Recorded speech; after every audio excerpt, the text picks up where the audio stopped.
My name is Tom Schiff, and I'm one of the co-directors and co-founders of the Phallacies program at UMass, and it's an honor to be here. Thank you so much for inviting us, and I'll do our thank yous in a moment, but I want to tell you about the Phallacies program for just a moment. It's a men's health dialogue and theater program because we see violence as a health issue. That's a public health issue, as other folks have already named that. And it is an honor to be here with roughly half of the troupe today is here with us. And this is an incredible group of young men, and yeah, I think they do get it, actually. So probably in ways that I don't even imagine that I get it. So, and so we're going to perform two pieces from our show. What these men do is, and what we do is we meet on a weekly basis, and we have dialogue about a variety of different health issues. Those could be about identity, it could be about relationships, it could be about a number of things that are particularly face college men, but beyond that. And out of that, we write a performance piece, which is generally about an hour and a half. You're going to perform two short vignettes from there. The first one is about street harassment, and I'm just going to warn you that there is some language that will be used that may be offensive. The second one is more about male greetings and affection. And I also want to thank all of the women who have been doing this work for decades and beyond.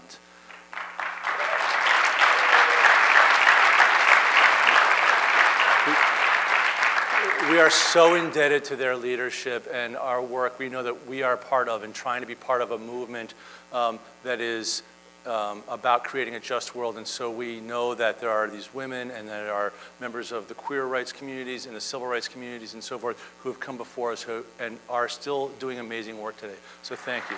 So here at Phallacies, one of the things that we're very concerned about is a lot of men don't seem that they really have a proper ways of understanding affection and greetings. And so we put together a little primer for you all to help figure some of this out. And we're very excited because we have these men here to join us. Come on out, guys. We're going to be looking at a typology of male hugs. And these gentlemen here are all certified hugologists with an expertise in male-to-male hugging. I'd like to introduce them. This is Scott, Muhammad, David, and Duke. There's Josh and Oscar back there, but they're not hugologists. So we're going to be demonstrating a variety of hugs across this spectrum here. And gentlemen, are you ready? Yeah. Right. So the first hug we'd like to demonstrate is the A-frame hug.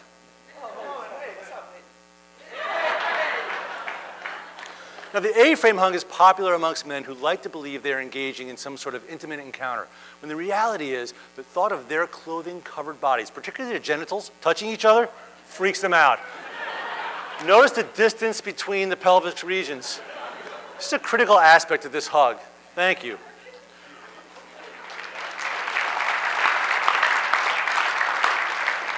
The next hug is the backslap hug.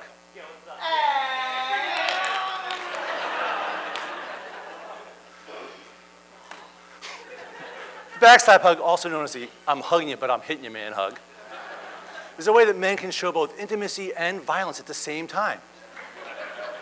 Done properly, it's hard to tell the difference between this hug and assault and battery. Our next hug is the confused handshake hug.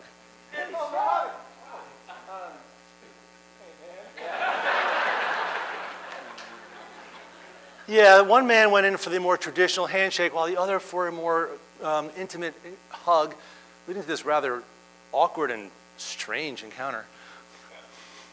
If you're not, can't decide between a handshake and a hug, there is an option. It's called the shield.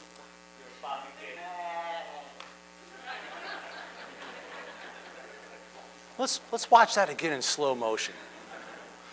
Notice how they come in together and pause right there. Right here, where their arms join and they have this shield between them so that their bodies aren't fully touching. In this way, no one ever fully or begin to question their masculinity or their sexuality. Thank you.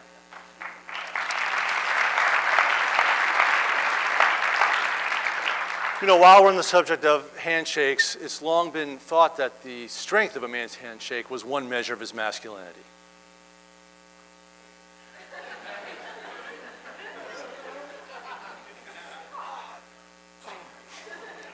Handshakes also have been used to signify memberships of clubs, organizations, or secret societies.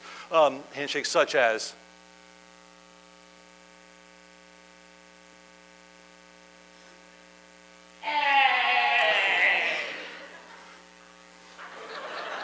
or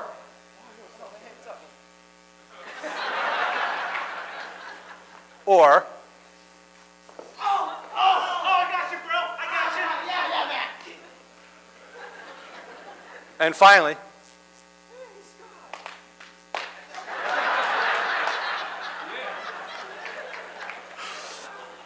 but by far the most common hug, most common greeting, excuse me, is the head nod.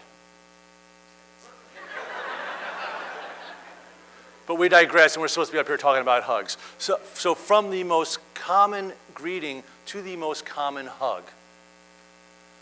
You've seen this hug. I'm sure you've all seen this hug. It happens all over the world. Certainly happens on college campuses many nights of the week. The drunken hug. Scott! Oh, my God, it's Scott!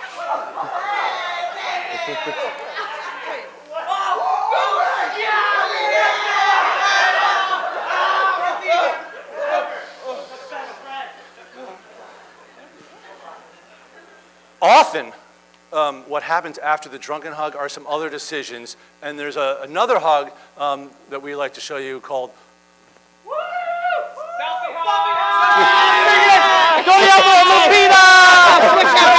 Come on, we drunk! Bring it!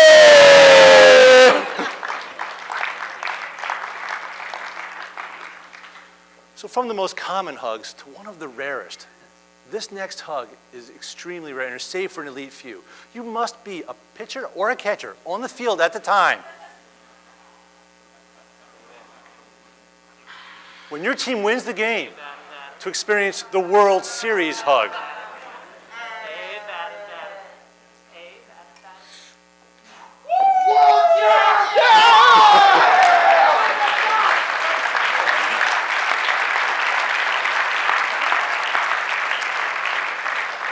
We see this hug pretty much every year. It's become part of our national landscape, and I know that many in this room are hoping that we'll see it again at Fenway this year. Our next hug is the bear hug. How you doing, my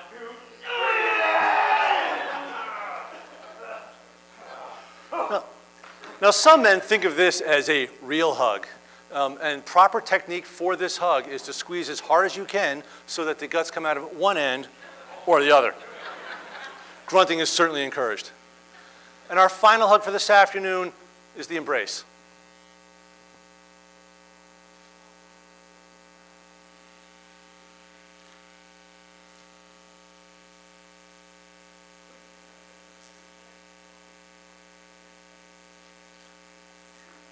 You know, some people, particularly men, get uncomfortable with the embrace, so we're just going to sit with it for a bit.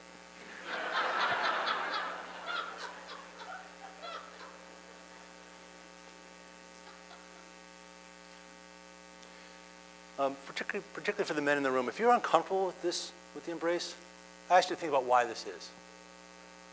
Why is it we are more comfortable embracing violence in our lives than we are each other?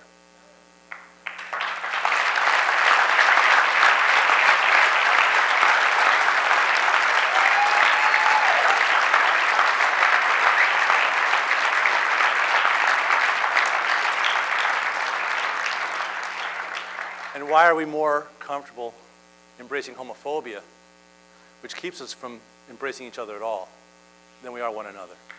Thank you very much.